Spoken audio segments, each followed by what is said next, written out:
नमस्कार दोस्तों, आज हम शुरू कर रहे हैं मेवाड़ का शासक महाराणा प्रताप।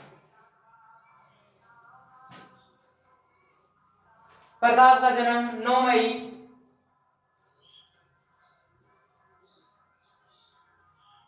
1540 ईस्वी को हुआ था। प्रताप का जन्म 9 मई 1540 को हुआ था। वैसे देखा जाए तब ज्येष्ठ शुक्ला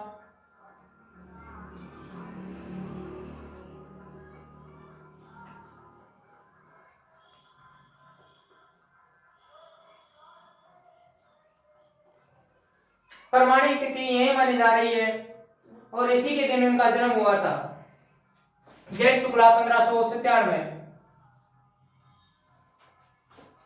इनके पिता श्री उदय सिंह थे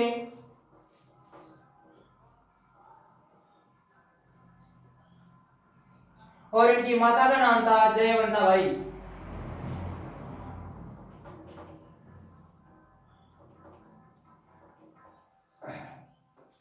जयवंता बाई पाली के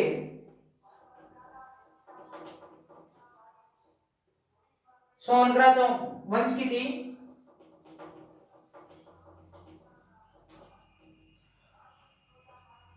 यह पाली के सोनग्रा वंश की थी।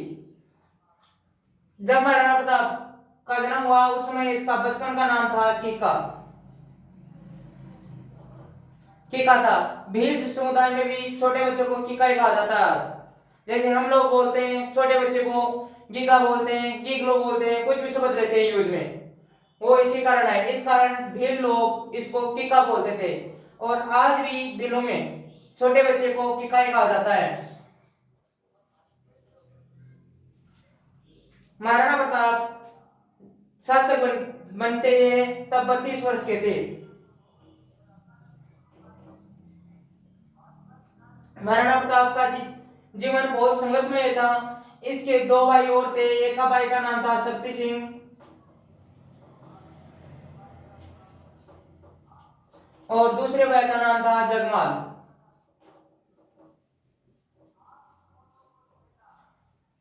शक्ति सिंह धीर भाई से उत्पन्न हुआ था और जगमाल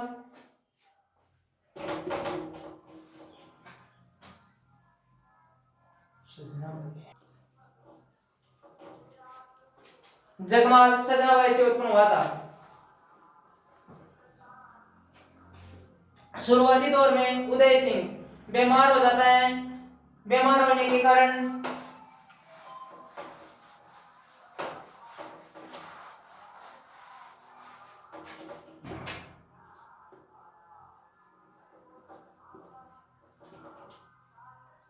उदय सिंह को उन्माद रोग हो गया था। इस कारण यह उदय सिंह 28 फरवरी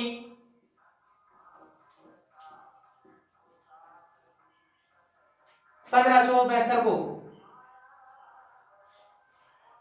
वीर गति को प्राप्त करते हैं, या ऐसा कहा जाए तो देहांत हो जाता है इनका। 28 फरवरी 1572 को होली का दिन था। लेकिन 28 फरवरी को ही इनका दाह संस्कार होने वाला था।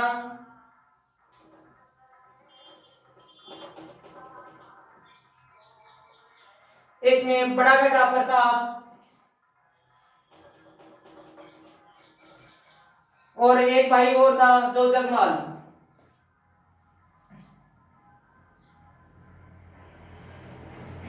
प्रताप इनकी दाह संस्कार की प्रक्रिया में निभाते हैं, लेकिन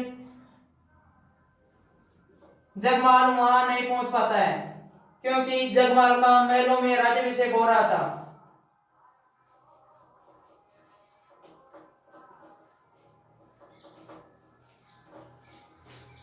जिस कारण वहां चर्चा हो रही थी कि जगमाल क्यों नहीं पहुंचा।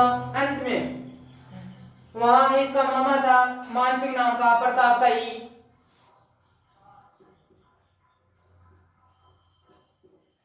उसको सूचना मिलती है कि जगमाल का तो महलों में राज्याभिषेक हो रहा है। तभी यह अपने भांजे प्रताप को राज्याभिषेक करना चाहते थे, लेकिन नहीं बन सका। इस कारण सभी लोग एकत्रित होकर आंदोलन के लिए तैयार हो गए कि शासक बनेगा मेवाड़ का तो प्रताप ही बनेगा। जिसके कारण मान सिंह ने और एक शासक और था राम सिंह नाम का, यह भी बार बार मांग कर रहा था कि प्रताप ही होगा। इसके पश्चात आगे चलने के पश्चात एक नेता था बिनु था, वे नेता पुंजा।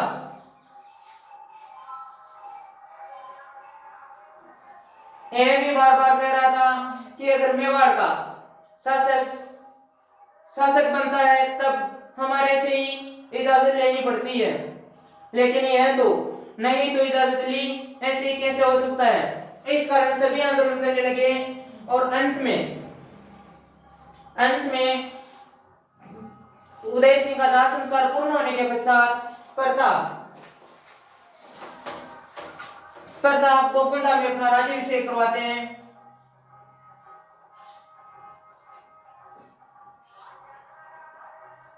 गोकुंदा में राज्याभिषेक होता है पहला इनका। इसके पश्चात जगमाल चला जाता है अकबर की शरण में, क्योंकि प्रताप जो आदेश देते थे वह तो पूरे मेवाड़ में प्रचलित हो जाता था, लेकिन जगमाल जो भी आदेश देता था वह केवल उसके महलों में सिमट के रह जाता था। इस कारण जगमाल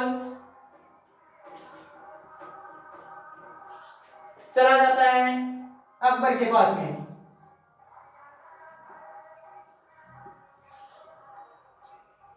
इस जगमाल से पहले एक भैया और था जिसका नाम था शक्ति सिंह। शक्ति सिंह उदय सिंह की समय ही अपने पिताश्री से लड़कर अकबर के पास में चला गया था। किसके पास में चला गया था? अकबर के पास में। अब मेवाड़ जैसी भूमि में ऐसे ऐसे दो महानुभाव जो वहां जा रहे हैं किसकी शरण में? अकबर की शरण में।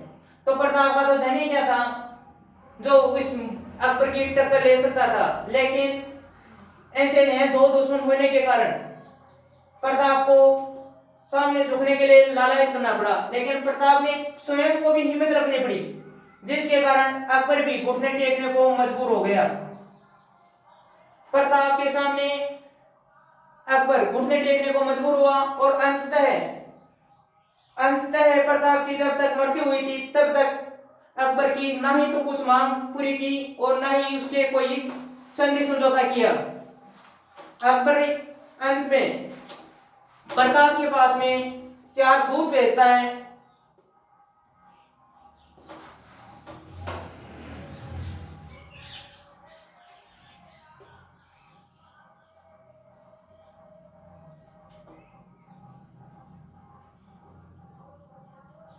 अकबर प्रताप के पास में 4 दूत भेजता है। उनका नाम, पहले का नाम है टोडरमल,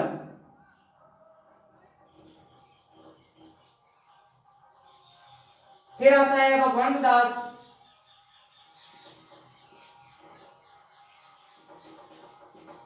इसके पश्चात आता है मान सिंह,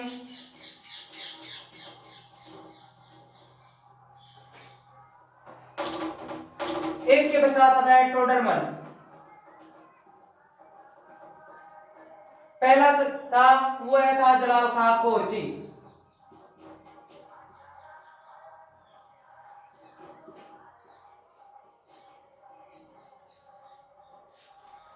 इनको 75 में भेजा गया था, शासक बनते ही भेज दिया अकबर ने।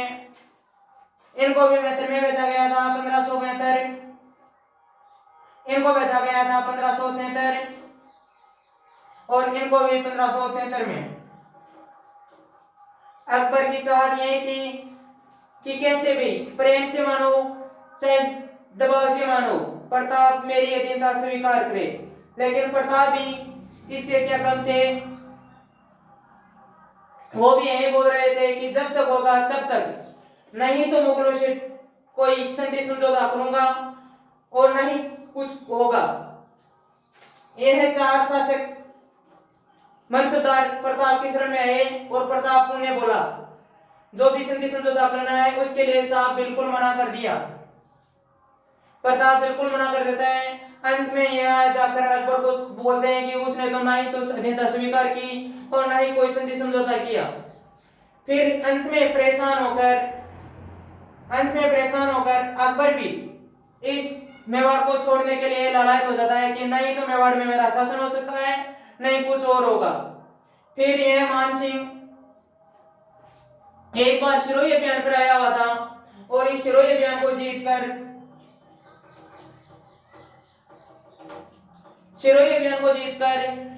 मान सिंह सिरोही अभियान को जीतकर प्रताप के महलों में मेवाड़ जाता है।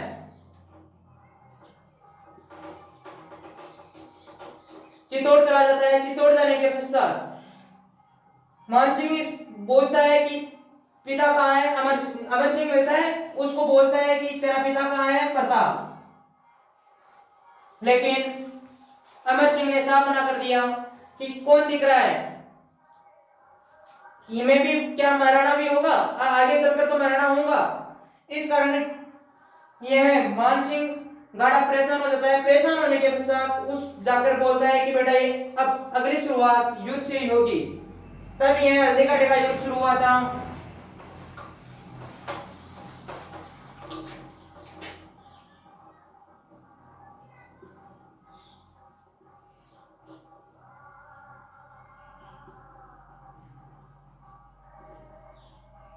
हल्दी घाटी का युद्ध, पहली बात यह है कि इसको हल्दी घाटी का युद्ध क्यों बोलते हैं, क्योंकि यहाँ की जो जमीन है, जो मिट्टी है, वो पीले रंग की है।